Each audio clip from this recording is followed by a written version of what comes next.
ಅನೇಕ ಜನ ಈಗಾಗಲೇ ಚರ್ಚೆ ಮಾಡಿದ್ದಾರೆ. ನೀವು ಹೇಳ್ದಂಗೆ ಸ್ವಲ್ಪ ಶ್ರೀ ಮೇಟಿಯವರು ಈ ಪ್ರಜಾಪ್ರಭುತ್ವದ ವ್ಯವಸ್ಥೆಯಲ್ಲಿ ಪಂಚಾಯಿತಿಯಿಂದ ಲೋಕಸಭೆವರೆಗೂ ಕೂಡ ಹೋಗ್ಬೋದು ಅಂತಕ್ಕಂಥದ್ದನ್ನು ತಮ್ಮ ಸರಳ ವ್ಯಕ್ತಿತ್ವದ ಮೂಲಕ ತೋರಿಸ್ಕೊಟ್ಟಂಥ ವ್ಯಕ್ತಿ. ನಾವು ಅನೇಕ ಕಮಿಟಿಗಳಿಗೆ ನಾವಿಬ್ಬರು ಕೂಡ ಒಟ್ಟಿಗೆ ಕೆಲಸ ಮಾಡಿರ್ತಕ್ಕಂಥದ್ದು.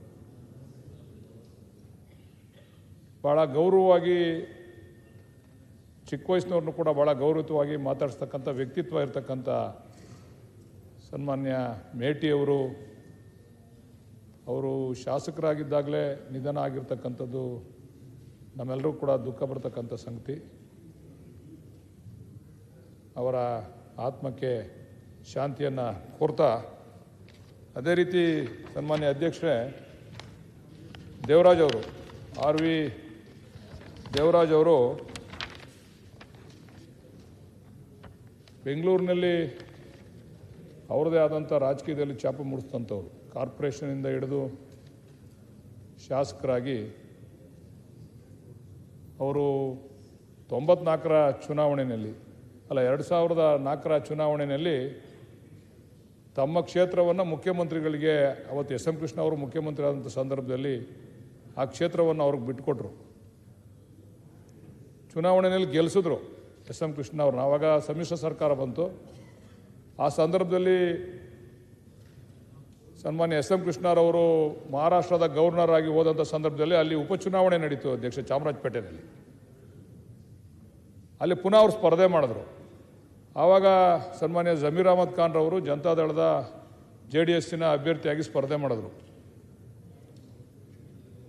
ಇವರ ಆರ್ಭಟಕ್ಕೆ ಸನ್ಮಾನ್ಯ ಅಶೋಕ್ ಅವರು ಹೇಳಿದ್ರು, ಅವರ ಆರ್ಭಟಕ್ಕೆ ಅವರು ಅಲ್ಲಿ ಯಾರೋ ಮಾರ್ಕೆಟ್ನಲ್ಲಿ ಅವ್ರ ಮುಂದೆ ನಿಲ್ಲಕ್ಕೆ ಅಸಾಧ್ಯ ಇರಲಿಲ್ಲ.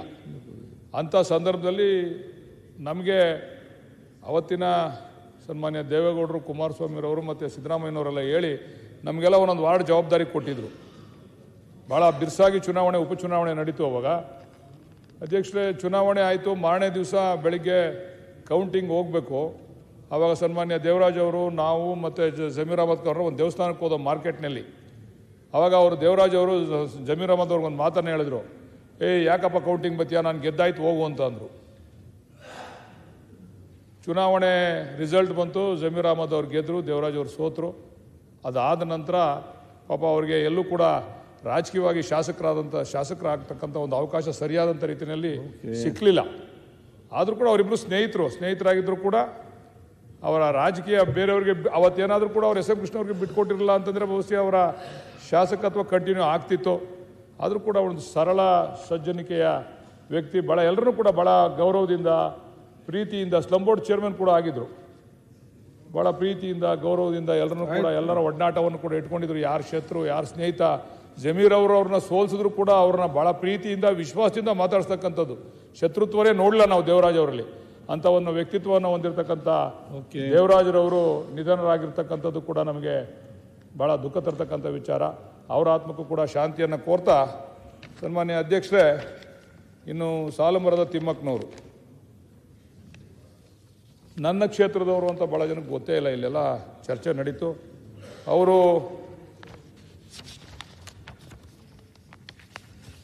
ವೃಕ್ಷಮಾತೆ ಸಾಲುಮರದ ತಿಮ್ಮಕ್ಕನವರು ಹುಟ್ಟಿದ್ದು ಗೂಬಿನಲ್ಲಿ, ಆದರೆ ಈ ಸಾಲು ಮರ ಇರ್ತಕ್ಕಂಥದ್ದು ಮಾಗಡಿ ಕ್ಷೇತ್ರದಲ್ಲಿ.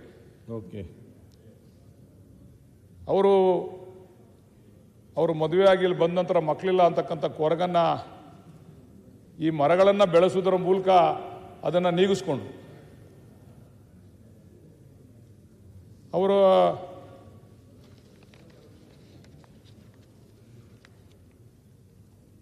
ಅವರ ಪತಿಯವರಾದಂಥ ಚಿಕ್ಕಯ್ಯನವರು ಅವರು ಗಿಡಗಳನ್ನು ನೆಟ್ಟಂಥದ್ದು.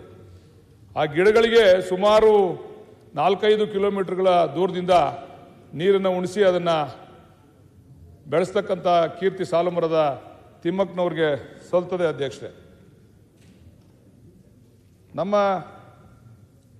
ಕರ್ನಾಟಕದ ಹಸಿರು ನಕ್ಷೆಯಲ್ಲಿ ನಮ್ಮ ಮಾಗಡಿ ಕ್ಷೇತ್ರವನ್ನು ಉನ್ನತ ಸ್ಥಾನಕ್ಕೆ ತೆಗೆದುಕೊಂಡು ಹೋದಂಥವರು ಸಾಲುಮರದ ತಿಮ್ಮಕ್ಕನವರು ಅಧ್ಯಕ್ಷತೆ. ಅವರಿಗೆ ಅನೇಕ ಪ್ರಶಸ್ತಿಗಳು ಕೂಡ ಬಂದಿರತಕ್ಕಂಥದ್ದು. ಪ್ರಪ್ರಥಮವಾಗಿ ಅವರ ಸೇವೆಯನ್ನು ಗುರುತಿಸಿ 1996 ಡಿಸೆಂಬರ್ 23ರಂದು ಆಗಿನ ಪ್ರಧಾನಮಂತ್ರಿ ಆಗಿದ್ದಂಥ ಸನ್ಮಾನ್ಯ ದೇವೇಗೌಡರು ಅವರಿಗೆ ನ್ಯಾಷನಲ್ ಸಿಟಿಸನ್ ಅವಾರ್ಡನ್ನು ಕೊಡ್ತಂಥದ್ದು. ಅಲ್ಲಿವರೆಗೂ ಯಾರು ಕೂಡ ಅದು ಅವ್ರನ್ನ ಹೆಚ್ಚು ಗುರುತಿಸಿರಲಿಲ್ಲ. ಆದರೆ ಅವತ್ತಿಂದ ಅವ್ರನ್ನ ಪ್ರಪಂಚಕ್ಕೆ ಪರಿಚಯ ಮಾಡಿಕೊಟ್ಟಂಥ ಸನ್ಮಾನ್ಯ ದೇವೇಗೌಡರ ನಂತರ ಅನೇಕ ಪ್ರಶಸ್ತಿಗಳು ಅವ್ರಿಗೆ ಬಂತು. ಇಂದಿರಾ ಪ್ರಿಯದರ್ಶಿನಿ ವೃಕ್ಷಮಿತ್ರ ಪ್ರಶಸ್ತಿ, ನಾಡೋಜ ಪ್ರಶಸ್ತಿ, ಜೊತೆಗೆ ಪದ್ಮಶ್ರೀ ಪ್ರಶಸ್ತಿ. ನಮ್ಮ ಹೋಮ್ ಮಿನಿಸ್ಟರ್ ಅವ್ರು ಹೇಳ್ದಂಗೆ ಬಹುಶಃ ಪ್ರಶಸ್ತಿ ಸ್ವೀಕಾರ ಮಾಡ್ತಕ್ಕಂಥ ಸಂದರ್ಭದಲ್ಲಿ ರಾಷ್ಟ್ರಪತಿಗಳಿಗೂ ಆಶೀರ್ವಾದ ಮಾಡಿದ್ರು. ಅಷ್ಟು ಮುಗ್ಧತೆ ಇರ್ತಕ್ಕಂಥ ವ್ಯಕ್ತಿತ್ವ ಸಾಲುಮರದ ತಿಮ್ಮಕ್ಕನವರು ಸನ್ಮಾನ್ಯ ಅಧ್ಯಕ್ಷರೇ. ಅದ್ರ ಜೊತೆ ಕನ್ನಡ ರಾಜ್ಯೋತ್ಸವ ಪ್ರಶಸ್ತಿಗೂ ಕೂಡ ಭಜನರಾದಂಥವರು. ಮತ್ತು ಲಂಡನ್ನಿನ ವರ್ಲ್ಡ್ ಬುಕ್ ಆಫ್ ರೆಕಾರ್ಡ್ಸ್ನ ಜೀವಮಾನ ಸಾಧನೆ ಪ್ರಶಸ್ತಿನೂ ಕೂಡ ಪಡೆದಂಥವ್ರು 2020-21ರಲ್ಲಿ. ಮತ್ತು ಅಧ್ಯಕ್ಷರೇ, ಕರ್ನಾಟಕ ಕೇಂದ್ರ ವಿಶ್ವವಿದ್ಯಾನಿಲಯ 2021ರಲ್ಲಿ ಪರಿಸರ ಸಂರಕ್ಷಣೆಗಾಗಿ ಗೌರವ ಡಾಕ್ಟರೇಟ್ ಪದವಿ ಪ್ರಶಸ್ತಿಯನ್ನು ಕೂಡ ಕೊಟ್ಟಿರ್ತಕ್ಕಂಥದ್ದು. ಯಾವತ್ತೂ ಕೂಡ ಅವರು ಡಾಕ್ಟರ್ ಸಾಲುಮರದ ತಿಮ್ಮಕ್ಕ ಅಂತ ಹಾಕೊಳ್ಳೇ ಇಲ್ಲ. ಇವತ್ತು ಅನೇಕ ಜನ ದುಡ್ಡು ಕೊಟ್ಟು ಡಾಕ್ಟರೇಟ್ ತೆಗೆದುಕೊಂತಾರೆ, ಅವರು ಡಾಕ್ಟರ್ ಅಂತ ಹಾಕೊಂತಾರೆ ಮುಂದುಗಡೆ. ಆದರೆ ಇವ್ರಿಗೆ ಡಾಕ್ಟರೇಟ್ ಕೊಟ್ಟಿದ್ರು ಕೂಡ ಯಾವತ್ತೂ ಅವರು ಡಾಕ್ಟರ್ ಸಾಲುಮರದ ತಿಮ್ಮಕ್ಕ ಅಂತ ಹಾಕೊಳ್ಳ ಅಧ್ಯಕ್ಷರೇ. ಸನ್ಮಾನ್ಯ ಭಾರತ ಸರ್ಕಾರವು CBSE ಪಾಠ್ಯಕ್ರಮದಲ್ಲಿ ತಿಮ್ಮಕ್ಕನವರ ಪರಿಸರ ಪ್ರೇಮ ಮತ್ತು ಸಾಧನೆಯ ಬಗ್ಗೆ ಪಾಠ್ಯ ಅಳವಡಿಸಿ ಕರ್ನಾಟಕ ಸರ್ಕಾರವೂ ಸಹ ಸಾಕ್ಷರತೆ ಆಂದೋಲನ ಮತ್ತು 1ನೇ ತರಗತಿಯಿಂದ 12ನೇ ತರಗತಿವರೆಗೂ ಅಧ್ಯಕ್ಷರೇ ಅಲ್ಲ ಅವ್ರಿಗೆ ಬಂದಿರತಕ್ಕಂಥ ಪ್ರಶಸ್ತಿಗಳ ಬಗ್ಗೆ ಹೇಳ್ತೀನಿ ಅಧ್ಯಕ್ಷರೇ. ಅದು ಸ್ವಲ್ಪ ಬೆಳಕು ಚೆಲ್ಬೇಕಲ್ಲ ಅಧ್ಯಕ್ಷರೇ. ಚರ್ಚೆ ಅಲ್ಲ, ಸಂತಾಪ ಚರ್ಚೆ ಅಲ್ಲ. ಅವ್ರಿಗೆ ಬಂದಿರತಕ್ಕಂಥ ಪ್ರಶಸ್ತಿ ಬಗ್ಗೆ ಗೊತ್ತಿದೆ. ಒಂದೇ ಕಾಲೇಜ್ 4 ಜನ ಯುವಕರು ಮಾತಾಡಿ ಫಸ್ಟ್ ಟೈಮ್. ಮತ್ತೆ ಅಮೆರಿಕಾದಂಥ ಲಾಸ್ ಏಂಜಲೀಸ್ ಮತ್ತು ಓಕ್ಲ್ಯಾಂಡ್ ನಗರಗಳಲ್ಲಿ ಕೂಡ ತಿಮ್ಮಕ್ಕರವರ ರಿಸೋರ್ಸಸ್ ಫಾರ್ ಎನ್ವೈರನ್ಮೆಂಟ್ ಎಜುಕೇಶನ್ ಎಂಬ ಸಂಸ್ಥೆಗಳ ಹೆಸರಿನಲ್ಲಿ ಇವತ್ತು ಕೂಡ ಕಾರ್ಯನಿರ್ವಹಿಸ್ತಾ ಇರ್ತಕ್ಕಂಥದ್ದು ಕೂಡ ಅವರ ಸಾಧನೆಗೆ ಒಂದು ಗರಿ ಅಂತಕ್ಕಂಥದ್ದನ್ನ ಈ ಸಂದರ್ಭದಲ್ಲಿ ಹೇಳಲಿಕ್ಕೆ ಇಚ್ಛೆ ಪಡ್ತಾ ಅಧ್ಯಕ್ಷರೇ. 2016ರಲ್ಲಿ BBC ಅವರು ಬಿಡುಗಡೆ ಮಾಡಿದಂಥ ವಿಶ್ವದ 100 ಪ್ರಭಾವಿ ಮಹಿಳೆಯರ ಪಟ್ಟಿಯಲ್ಲಿ ಸಾಲುಮರದ ತಿಮ್ಮಕ್ಕನವ್ರ ಹೆಸರು ಕೂಡ ಇದೆ ಅಂತಕ್ಕಂಥದ್ದು ನಾವು ಈ ಸಂದರ್ಭದಲ್ಲಿ ಸ್ಮರಿಸ್ಕೋಬೇಕಾಗ್ತದೆ ಅಧ್ಯಕ್ಷರೇ. ಅದರ ಜೊತೆಯಲ್ಲಿ ಸನ್ಮಾನ್ಯ ನಮ್ಮ ಮುಖ್ಯಮಂತ್ರಿಗಳಾದಂಥ ಸಿದ್ದರಾಮಯ್ಯನವರು 14-15 2015-16-17ನೇ ಸಾಲಿನ ಬಜೆಟ್ನಲ್ಲಿ ಸಾಲುಮರದ ತಿಮ್ಮಕ್ಕ ನೆರಳು ಯೋಜನೆಯನ್ನು ಘೋಷಿಸಿ ಜಾರಿಗೊಳಿಸಿ 3000 ಕಿಲೋಮೀಟರ್ ರಸ್ತೆ ಎರಡು ಬದಿಯಲ್ಲಿ ಮರವನ್ನ ನೆಟ್ಟು ಪೋಷಿಸಬೇಕು 5 ವರ್ಷ ಅಂತೇಳಿ ಘೋಷಣೆ ಮಾಡಿದಂಥದ್ದನ್ನು ಕೂಡ ನಾನು ಈ ಸಂದರ್ಭದಲ್ಲಿ ಸ್ಮರಿಸ್ಕೊಳ್ತಾ, ಇವತ್ತು ಅದೇನು ಅವ್ರು ಯಾವ ರೀತಿ ಆ ಫಾರೆಸ್ಟ್ ಡಿಪಾರ್ಟ್ಮೆಂಟ್ ಅವರು ಎಷ್ಟು ಗಿಡ ನೆಟ್ಟಿದ್ದಾರೆ ಅಂತ ಗೊತ್ತಿಲ್ಲ, ಬಜೆಟ್ನಲ್ಲಿ ಘೋಷಣೆ ಮಾಡಿರ್ತಕ್ಕಂಥದ್ದನ್ನು ನಾವು ನೋಡಿದ್ದೇವೆ ಅಧ್ಯಕ್ಷ. ಸನ್ಮಾನ 2017-18ರಲ್ಲಿ 224 ವಿಧಾನಸಭಾ ಕ್ಷೇತ್ರಗಳಲ್ಲೂ ಕೂಡ ತಿಮ್ಮಕ್ಕನವರ ವೃಕ್ಷ ಉದ್ಯಾನವನಗಳನ್ನು ಅನುಷ್ಠಾನ ಮಾಡಿ ಇವತ್ತು ಎಲ್ಲ ಕಡೆ ನಾವು ನೋಡ್ಬೋದು. ಅವರ ಹೆಸರಿನಲ್ಲಿ ಇರ್ತಕ್ಕಂಥ ಉದ್ಯಾನವನವನ್ನು ಕೂಡ ನಾವೆಲ್ಲ ಕಡೆ ನೋಡ್ಬೋದು ಅಧ್ಯಕ್ಷರೇ. ಅದೇ 2022ರಲ್ಲಿ ಅಧ್ಯಕ್ಷರೇ 111ನೇ ಜನ್ಮದಿನದ ಸಂಭ್ರಮದಂದು ಕರ್ನಾಟಕ ಸರ್ಕಾರ ಪರಿಸರ ರಾಯಭಾರಿಯನ್ನಾಗಿ ನೇಮಕ ಮಾಡಿ ಅವರಿಗೆ ಸಚಿವ ಸಂಪುಟ ದರ್ಜೆ ಸ್ಥಾನಮಾನ ನೀಡಿ ಅವರಿಗೆ ಗೌರವಿಸತಕ್ಕಂಥದ್ದನ್ನು ಕೂಡ ಈ ಸಂದರ್ಭದಲ್ಲಿ ಸ್ಮರಿಸ್ಕೊಳ್ತಾ, ನನ್ನ ಕ್ಷೇತ್ರದವರಾದ್ರಿಂದ ದಯಮಾಡಿ ಮಾನ್ಯ ಮುಖ್ಯಮಂತ್ರಿಗಳು ಆ ಗ್ರಾಮವನ್ನು ದತ್ತು ತೆಗೆದುಕೊಂಡು ಅವರ ಮನೆಯನ್ನು ಒಂದು ಮ್ಯೂಸಿಯಂ ಆಗಿ ಕನ್ವರ್ಟ್ ಮಾಡಿ ಅಲ್ಲಿ ಬರ್ತಕ್ಕಂಥ ಅನೇಕ ಜನ ಪರಿಸರ ಪ್ರೇಮಿಗಳು ಬಹಳಷ್ಟು ಜನ, ಸುರೇಶ್ ಕುಮಾರ್ ಅವರು ಅನೇಕ ಬಾರಿ ಅಲ್ಲಿ ಬಂದಿದ್ದಾರೆ, ಆ ಜಾಗಕ್ಕೆ ಭೇಟಿ ಕೊಟ್ಟಿರ್ತಕ್ಕಂಥದ್ದನ್ನು ಕೂಡ ಸ್ಮರಿಸ್ಕೊಳ್ತಾ ಅಧ್ಯಕ್ಷರೇ. ನನ್ನ ಕ್ಷೇತ್ರದವರು ಅಧ್ಯಕ್ಷ ಒಂದು ಸ್ವಲ್ಪ ಅವಕಾಶ ಮಾಡಿಕೊಡ್ಬೇಕು ದಯಮಾಡಿ.